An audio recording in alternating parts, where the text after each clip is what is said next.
We're walking around the base of the bluff, trying a different track to the one Erin and Nick and I went along the other day, and we were told about the beehives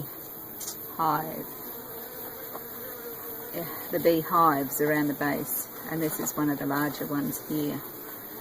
So I think you should be able to see all the bees there and the work they're doing making the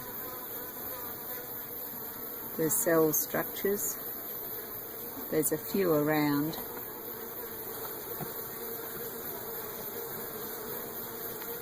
You might even be able to hear them all.